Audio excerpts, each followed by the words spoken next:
இன்னைக்கு நம்ம என்ன நியூஸ் பத்தி பார்க்க போறோம்னா, கனமழை எச்சரிக்கை. பள்ளிக்கு நாளை விடுமுறை அறிவிப்பு. மாவட்ட ஆட்சியாளர் முக்கிய அறிவிப்பு. இத பத்தி தான் பார்க்க போறோம். இத பத்தின முழு விவரங்கள நீங்க தெரிஞ்சுக்கணும்னா, நம்ம வீடியோவ ஸ்கிப் பண்ணாம பாருங்க. நீங்க இப்பதான் ஃபர்ஸ்ட் டைம் நம்ம சேனல பார்க்குறீங்கன்னா, சப்ஸ்கிரைப் பண்ணிக்கோங்க. பக்கத்துல இருக்க பெல் ஐகானை கிளிக் பண்ணிக்கோங்க. வாங்க இப்ப நம்ம வீடியோக்குள்ள போகலாம். கனமழை எச்சரிக்கை காரணமாக பள்ளி விடுமுறை அளித்து மாவட்ட ஆட்சியர் அறிவிப்பு வெளியிட்டுள்ளார். நாளை தமிழகத்தில் அநேக இடங்களில் புதுவை மற்றும் காரைக்கால் பகுதிகளிலும் இடிமுழனுடன் கூடிய லேசான முதல் மிதமான மழை பெய்யக்கூடும்.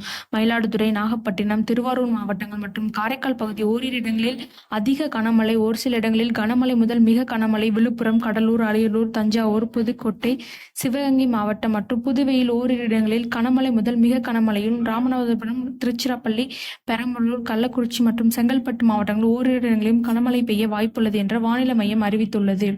இந்த நிலையில் நாகப்பட்டினம் மாவட்டத்தில் கனமழை பெய்யும் என வானிலை மையம் அறிவித்ததை அடுத்து பள்ளி மற்றும் கல்லூரிகளுக்கு நாளை விடுமுறை. 26/11/2024 ஒரு நாள் மட்டுமே விடுமுறை என மாவட்ட ஆட்சியர் அறிவிப்பு வெளியிட்டார். நியூஸ் நீங்க உடனுக்குடன் தெரிஞ்சுக்கணும்னா நம்மளோட சேனலை சப்ஸ்கிரைப் பண்ணுங்க. தேங்க்ஸ் ஃபார் வாட்சிங் திஸ் வீடியோ.